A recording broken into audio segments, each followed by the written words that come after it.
The sound of boots grew louder, breaking the still silence of the forest. Ilara steadied her breath. Though her body ached with every movement, her eyes narrowed as she prepared for whoever stepped through the brush.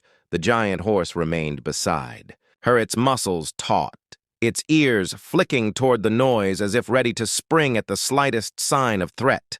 And then the first figure appeared. A man in dark clothing emerged from the trees, his rifle slung across his chest and his gaze sharp and suspicious. Two more followed behind him, their boots sinking into the damp soil with steady rhythm. These were not rangers or allies. Their uniforms bore no insignia, only worn fabric and weapons, carried with ease that betrayed experience. Ilara recognized them at once as poachers, the very kind she had been tracking in these mountains before she fell into the abandoned snare.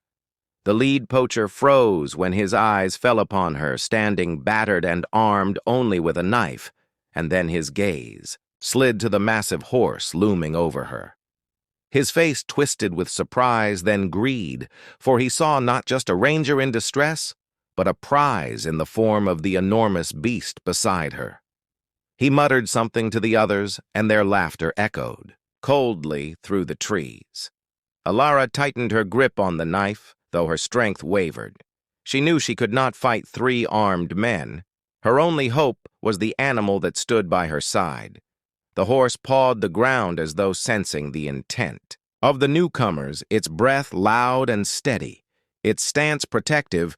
Ilara realized the bond had grown beyond coincidence. The creature had chosen to stand against every danger that had come, and now faced a threat greater than wolves. The lead poacher raised his rifle slowly, not aiming yet, but testing the reaction of the ranger and the horse. His lips curled into a mocking grin as he called out words dripping with arrogance. He spoke of the worth of such a beast, how many buyers would pay fortunes. For something so massive and rare, Ilara's stomach turned with fury, for she knew their greed would not stop until either she or the horse was gone. The horse snorted loudly, stamping its hoof with such force the men flinched despite themselves. Ilara seized the moment to step forward, knife raised, though her hand trembled. She shouted back, warning them to leave while they still had the chance. But the men only laughed harder, their rifles lifting higher until the threat became undeniable. The forest itself seemed to shrink under the tension. One of the poachers swung his rifle fully into aim, his finger brushing the trigger. Ilara felt her chest tighten, her mind racing with the certainty of what was about to happen, and before she could move, the horse surged forward in a blur of power, its massive body covering the ground between them with impossible speed. The men staggered back in shock as the beast reared high, its shadow swallowing them whole. The lead poacher fired the crack of the shot, splitting the airbirds exploding from the trees in fright. Ilara ducked instinctively, expecting pain, but none came. Instead, she saw the horse twist mid-rear. Avoiding the bullet as though guided by instinct, the shot tore into the bark of a tree, spraying splinters across the clearing. The men cursed, fumbling to ready another round, but the horse was already upon them. Its hooves crashed down, forcing the poachers to scatter. One fell backward, dropping his rifle into the mud. Another scrambled to reload his weapon, his hands shaking as the towering animal bore down on him. Ilara gritted her teeth and lunged toward the fallen rifle, kicking it farther out of reach before the poacher could recover it. Her body burned with pain, but adrenaline drove her forward. The poachers regrouped, circling warily around both ranger and horse. Their greed tempered now by the reality of what they faced, yet they did not retreat. Their leader barked orders, his voice sharp and commanding. He was determined to claim victory, even if it meant blood. Ilara knew the confrontation was far from over, and that her survival depended on the choices she made in the next few moments. The horse snorted again, its eyes flashing with wild determination. Ilara glanced at the beast, realizing they were now bound by something unspoken, allies forged not by training or command, but by survival itself.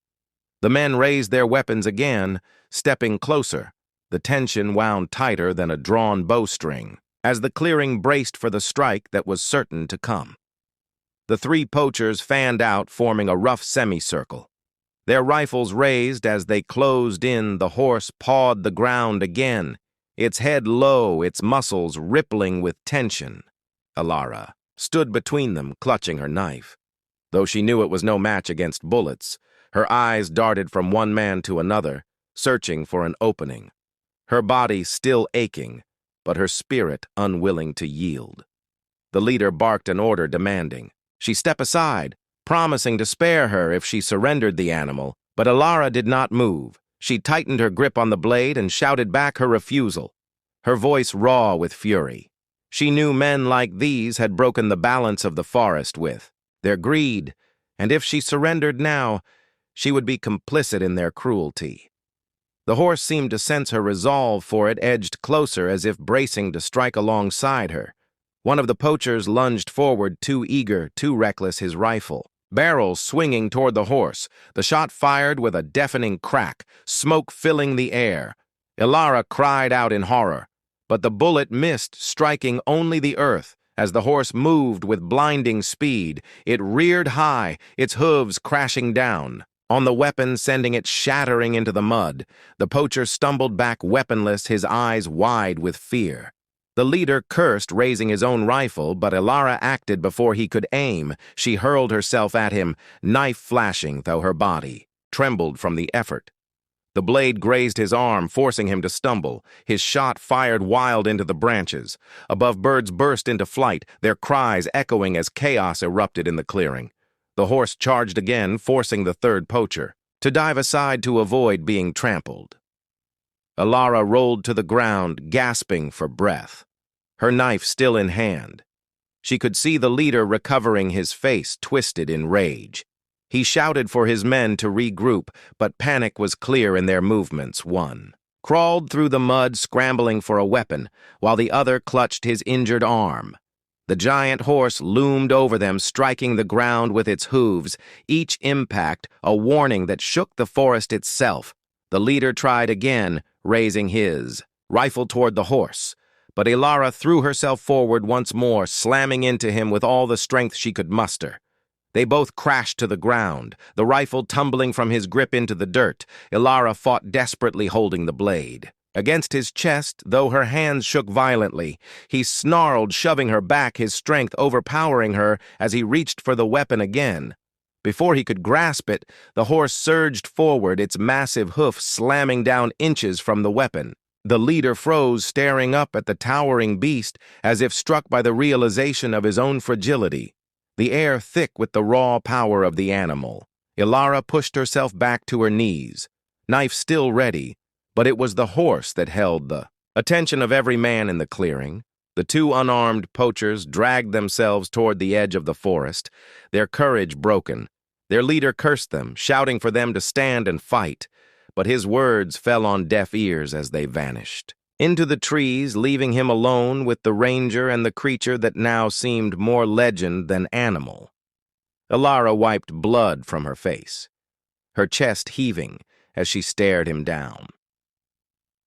The leader spat into the dirt, his pride refusing to let him retreat. He lunged again, this time straight for Elara, his hands reaching for her throat, but the horse reacted faster than she could breathe. Its body swung sideways, and its shoulder crashed into the man, sending him sprawling across the ground. He landed, hard, gasping in pain as the knife slipped from her hand and landed beside him. Elara scrambled forward, seizing the blade again before he could reach it, her arm raised though her strength waned, her eyes locked on him, her breath ragged. She did not strike. Instead, she pressed the edge against his chest, forcing him to freeze. The horse stood above them both, its breath heavy, its eyes burning with wild intensity as if daring the man to move. The forest fell silent again, broken only by the sound of the poacher's shallow breaths and the steady rhythm of the horse's lungs. Elara finally lowered the blade, though her gaze never left his. She ordered him to leave, to vanish from the mountains, and never return, and the weight of the beast beside her made her words carry the weight of truth. The man staggered to his feet, clutching his bruised side, and stumbled into the darkness of the trees, his retreat echoing with shame. Ilara collapsed onto the ground, the knife falling from her, hand exhaustion crashing over her like a wave. The horse lowered its head once more, nuzzling her shoulder with a gentleness that defied its size. She reached up weakly, resting her palm against its muzzle, and for the first time since the fall, she allowed herself to breathe fully. She realized the bond forged in danger had become something far greater than survival. As the first light of dawn broke through the canopy, the giant horse stood silently at her side like a guardian carved from the earth itself.